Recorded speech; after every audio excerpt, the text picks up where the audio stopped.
Tuhan. Dan setiap umat Tuhan yang mendengarkannya akan mengalami kekuatan yang baru. Dan oleh firman Tuhan kami mengalami berkat yang baru dalam hidup kami. Terima kasih Tuhan, ini doa kami. Kami siap dengar firman-Mu di dalam nama Yesus. Setiap kita yang percaya katakan amin. Puji Tuhan. Terima kasih buat semua pelayan yang telah memimpin kita di dalam ibadah pada hari ini. Shalom. Apa kabar jemaat yang dikasihi Tuhan?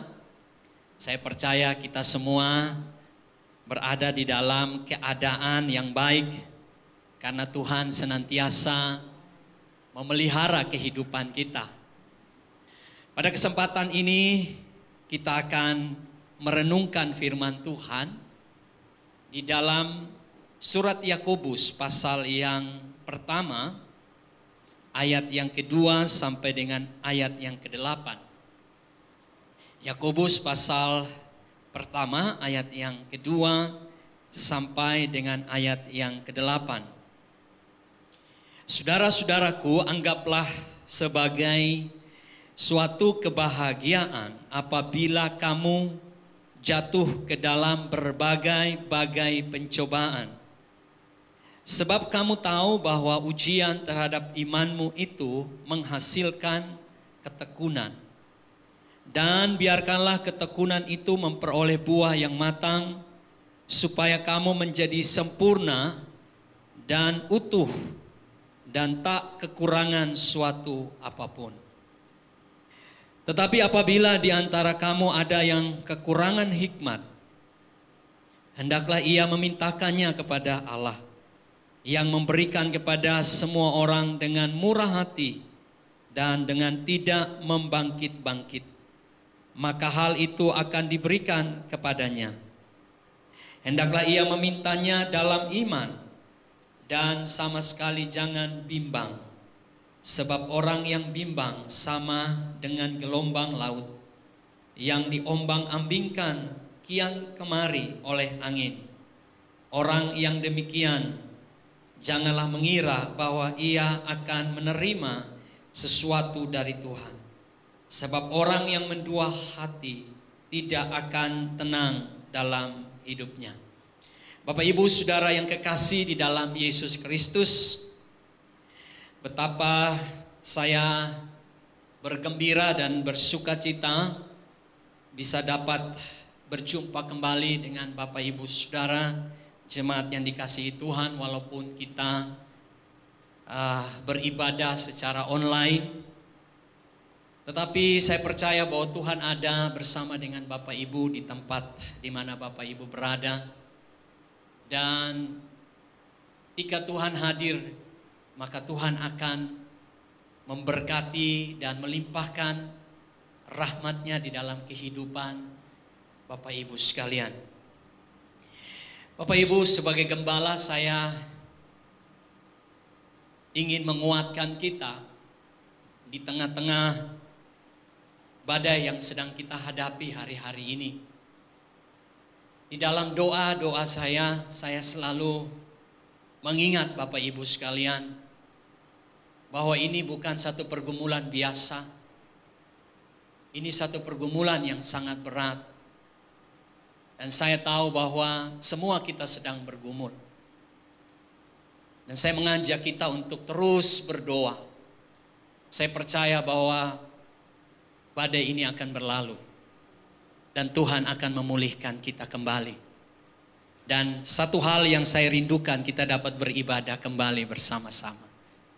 Nah Bapak Ibu Saudara yang kekasih, hari ini kita belajar di bawah satu tema, yaitu kebahagiaan di tengah-tengah ujian. Kebahagiaan di tengah-tengah ujian. Saudara-saudaraku, anggaplah sebagai satu kebahagiaan apabila kamu jatuh ke dalam berbagai-bagai pencobaan. Bapak Ibu Saudara yang kekasih di dalam Yesus Kristus,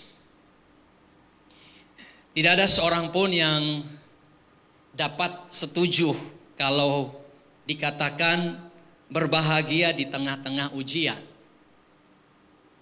Karena kalau saya bertanya kepada seorang anak yang akan menghadapi ujian sekolah, maka dia akan menganggap itu sebagai sesuatu yang berat buat dia.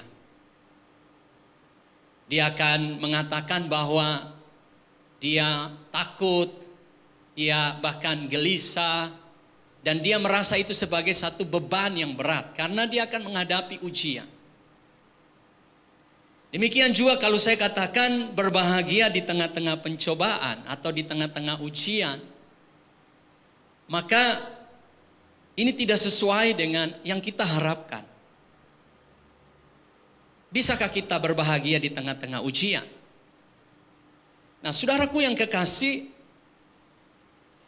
firman Tuhan datang kepada kita, dan firman Tuhan katakan bahwa anggaplah sebagai satu kebahagiaan jika kita sedang berada di tengah-tengah ujian. Mengapa, saudara? Karena Alkitab berkata kepada kita bahwa ujian akan membuat hidup rohani kita semakin matang dan pada akhirnya kita menjadi sempurna.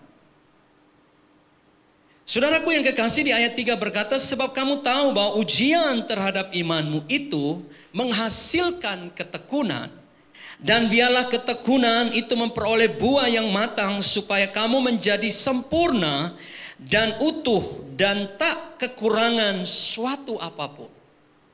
Jadi saudaraku, mengapa kita harus berbahagia di tengah-tengah ujian? Karena ujian itu akan mendatangkan kebaikan buat kita. Kebaikan apa itu, saudara? Di mana kita akan menjadi sempurna dan utuh di dalam kehidupan rohani kita. Kita akan next level. Kita akan semakin hari semakin tahu bahwa apakah kita sedang bertumbuh atau tidak dengan ujian yang Tuhan izinkan dalam kehidupan kita. Memang saudaraku yang kekasih, masalah yang dipakai Tuhan untuk menguji kita, iblis juga bisa pakai untuk mencobai kita. Nah, saudaraku yang kekasih di dalam Yesus Kristus, bagaimana kita berbahagia di tengah-tengah ujian? Bagaimana kita menjadi anak Tuhan yang berbahagia di tengah-tengah ujian oleh karena pergumulan, oleh karena masalah yang sedang kita hadapi hari-hari ini? Mungkin bukan masalah karena virus corona, mungkin ada masalah yang lain yang saudara hadapi. Tetapi paling tidak, saudaraku, masalah virus corona ini cukup berat. Nah, bagaimana saudara kita menjadi orang Kristen, anak-anak Tuhan yang bisa berbahagia di tengah-tengah ujian? Saudara, ada dua hal yang harus kita lakukan. Yang pertama, mari kita hadapi ujian ini dengan iman kepada Tuhan. Di dalam ayat yang ketiga, di situ dikatakan, sebab kamu tahu bahwa ujian terhadap imanmu itu menghasilkan ketekunan. Jadi saudaraku yang kekasih di dalam Yesus Kristus, setiap ujian itu pasti datangnya kepada iman kita. Iman kita yang dipertaruhkan di tengah-tengah ujian itu. Nah, pertanyaan kita hari ini, iman kita kepada siapa? Saudaraku yang kekasih, firman Tuhan katakan bahwa iman kita harus kepada Tuhan. Kalau kita mau berbahagia, kalau kita mau penuh dengan sukacita, kalau kita mau penuh dengan damai, kalau kita mau tenang di tengah-tengah badai yang sedang menerpa kehidupan kita, maka tidak ada jalan lain selain kita menghadapinya dengan iman kepada Tuhan. Saudara, mengapa kita harus beriman kepada Tuhan? Kadang-kadang kita sering mendengar tentang iman. Bahkan saudara mungkin sudah bosan berbicara tentang iman. Tetapi tidak ada jalan lain untuk kita berbahagia selain kita percaya dan beriman kepada Tuhan. Nah, mengapa kita harus beriman kepada Tuhan? Saudaraku yang kekasih, Yang pertama, karena Tuhan itu tidak berubah. Saudara, situasi bisa berubah. Ketika kita masuk tahun 2020, kita masuk dengan penuh sukacita, penuh harapan, penuh rencana. Kita menginginkan di tahun ini kita mengalami suatu keadaan yang lebih baik daripada tahun sebelumnya. Tetapi situasi itu berubah. Pada akhir tahun 2019 datang virus corona melanda seluruh Indonesia. Bahkan seluruh dunia. Dan pada akhirnya hari-hari ini kita mendapati bahwa akibat daripada virus ini telah menghancurkan dan telah membuat banyak persoalan yang timbul dalam kehidupan kita. Siapa yang menyangka, saudara, situasi bisa berubah seperti ini? Bahkan kalau kita mau untuk menyandarkan hidup kita kepada kekayaan, kepada harta, kepada kemampuan, kepada manusia, kepada hal-hal yang ada di dalam dunia ini, maka saya pastikan bahwa semuanya dapat berubah. Nah, saudaraku yang kekasih, iman kita janganlah diletakkan kepada hal-hal yang dapat berubah. Jangan diletakkan pada manusia. Mungkin itu kepada pemimpin saudara, mungkin itu kepada gembala saudara, hamba-hamba Tuhan. Atau kita letakkan kepada kemampuan kita, pengalaman kita. Atau kita letakkan pada harta kekayaan kita. Karena saya mau katakan bahwa itu semua bisa berubah. Tetapi ada pribadi yang tidak berubah, yaitu Tuhan. Tuhan tidak berubah karena kita sedang ada di dalam pergumulan. Tuhan tidak berubah karena adanya wabah virus corona. Tuhan tidak berubah, saudara. Dia tetap mencintai saudara, apapun keadaan saudara. Dia tetap mengasihi saudara dalam kondisi saudara hari ini. Kasihnya tidak bisa diubah oleh karena masalah yang kita hadapi. Kuasanya tidak bisa diubah karena masalah yang saya dan saudara hadapi. Dia tetap Tuhan dari selama-lamanya sampai selama-lamanya. Dia tidak pernah berubah. Dan jika kita meletakkan iman kita kepada pribadi yang tidak pernah berubah, maka saya pastikan saudara, kita akan mengalami ketenangan, kita akan mengalami sukacita, kita akan mengalami kebahagiaan. Sekalipun realita keadaan yang sedang kita hadapi sulit, tetapi kita akan bisa tersenyum.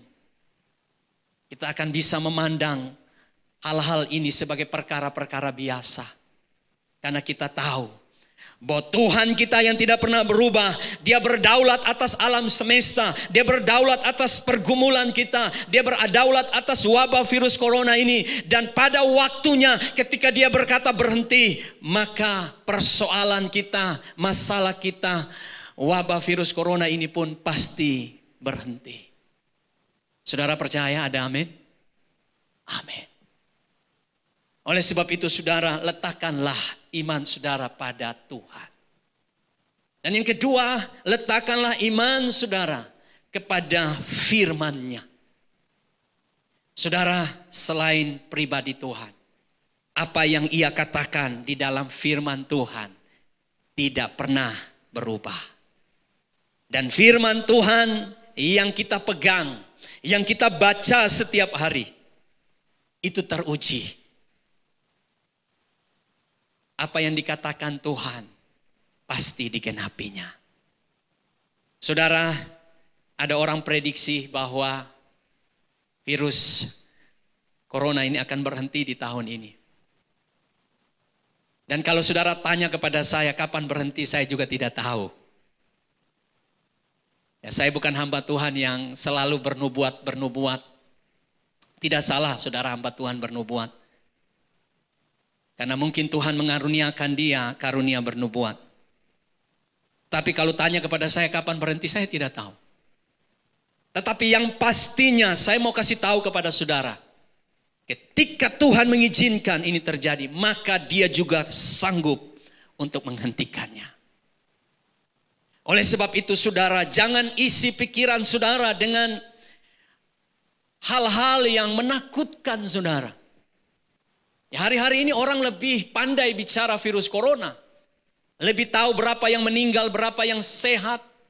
Lebih tahu virus ini dari mana. Dan bahkan orang lebih sering sharing tentang virus ini. Lebih membicarakan virus ini. Saudara, saya mau katakan stop. Mari alihkan hati dan perhatian saudara kepada firman Tuhan. Saudara harus lebih banyak baca firman Tuhan. Saudara harus lebih banyak mengenal Tuhan. Perkataan-perkataan Tuhan. Mengapa saudara? Karena firman Tuhan itu akan memberikan kepada kita kekuatan. Kalau saudara semakin hari semakin mengenal virus corona, saudara pasti akan lebih semakin takut. Tetapi kalau saudara membaca firman Tuhan, maka saudara akan mengalami kekuatan. Perkataan-perkataan Tuhan akan masuk ke dalam pikiran saudara. Akan masuk ke hati saudara. Dan firman Tuhan akan mengerjakan kehendak Tuhan. Dan saya percaya saudara, ketika saudara tahu firman, saudara mempercakapkan firman Tuhan setiap hari, maka firman itu akan terjadi di dalam kehidupanmu. Ada amin. Jadi saudara, mulai sekarang berhenti untuk sharing-sharing tentang corona. Apalagi saudaraku, di tempat di mana kita berada, jangan sharing-sharing tentang virus ini. Sharinglah firman Tuhan. Ada amin. Sharinglah firman Tuhan. Mulailah belajar. Karena banyak waktu kita di rumah, saudara. Jangan juga banyak nonton televisi. Oh, ini kesempatan. Stay di rumah. Ya, film Korea berseri-seri. Oh, bukan berseri-seri, saudara. Berseri-seri, kalau berseri-seri itu wajah, saudara.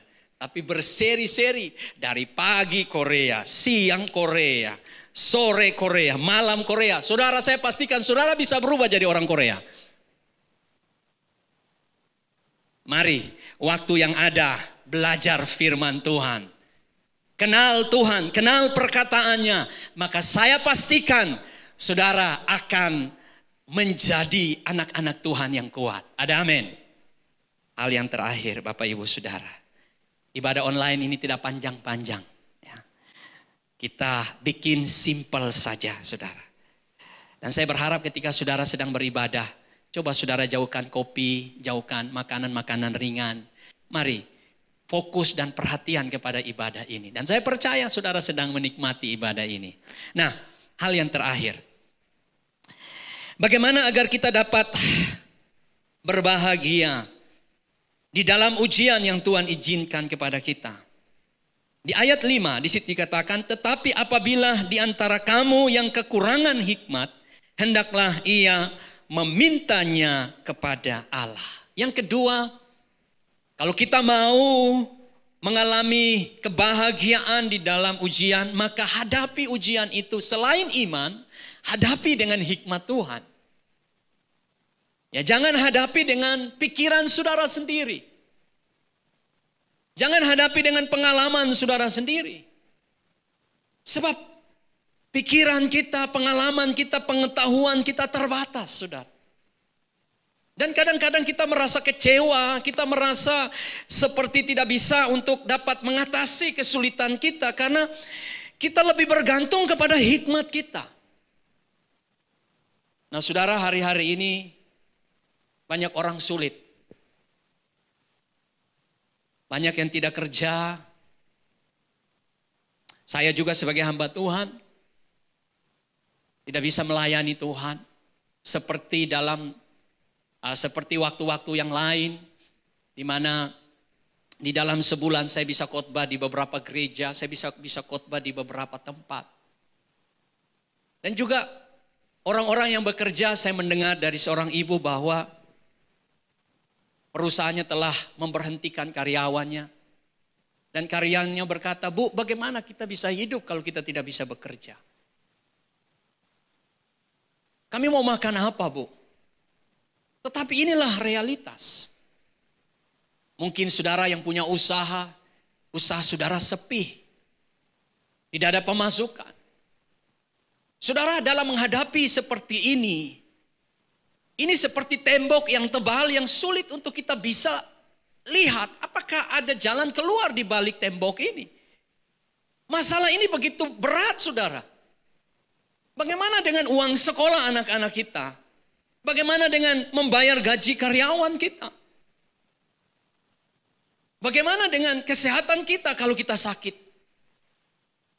Nah, saudaraku yang kekasih, berhenti untuk menghadapi kesulitan saudara.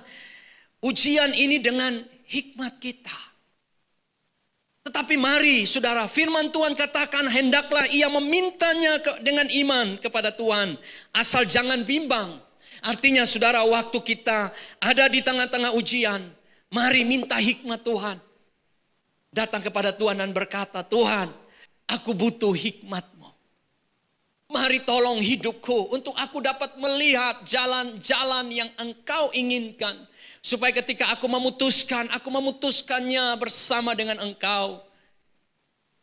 Supaya aku dapat melihat jalan keluar di dalam kehidupanku. Saudara, Salomo ketika diminta oleh Tuhan. Tuhan berkata, apa yang kamu inginkan, aku berikan kepadamu. Kalau Tuhan bertanya kepada kita seperti itu, mungkin yang kita minta yang pertama itu harta. Oh, saya ingin harta, saya ingin kedudukan, saya ingin terkenal, saya ingin cantik, saya ingin ganteng. Atau mungkin yang jomblo-jomblo bilang, saya ingin punya pacar yang cantik, yang ganteng, yang dompetnya tebal. Salomo tidak minta itu, saudara. Ternyata yang Salomo minta, dia katakan, Tuhan berikan aku hikmat supaya aku dapat memutuskan perkara-perkara hidupku sesuai dengan apa yang Engkau mau. Dan saudara, ketika Salomo minta hikmat, yang tidak dia minta Tuhan kasih. Dan dia menjadi seorang raja yang berhikmat. Dan tidak ada seorang pun yang bangkit sesudah Salomo yang seberhikmat Salomo. Dan karena dia berhikmat, dia menjadi kaya, terkenal, dan sebagainya. Nah, saudaraku yang kekasih, mari minta hikmat kepada Tuhan. Jangan bimbang. Tuhan akan memberikan dengan kemurahannya. Dia akan kasih kepada anak-anaknya. Supaya dengan hikmat itu engkau dapat menata uangmu, engkau dapat menata hidupmu, engkau dapat menata keluargamu, engkau dapat mengurus semua urusan-urusanmu. Dan saya pastikan dengan hikmat Tuhan, Pengkhotbah 10 ayat 9 berkata bahwa engkau pasti berhasil. Dengan hikmat Tuhan kita pasti berhasil. Saudaraku yang kekasih di dalam Yesus Kristus, saya percaya kebenaran yang singkat ini dapat memberkati kehidupan kita. Mari, jangan muram mukamu. Jangan bersedih. Mulailah tersenyum. Mulailah berbahagia. Hadapilah ujian ini dengan iman. Hadapilah dengan hikmat Tuhan. Maka saya percaya engkau akan menuai kehidupan rohani yang matang dan sempurna. Kiranya Tuhan memberkati kita. Amin.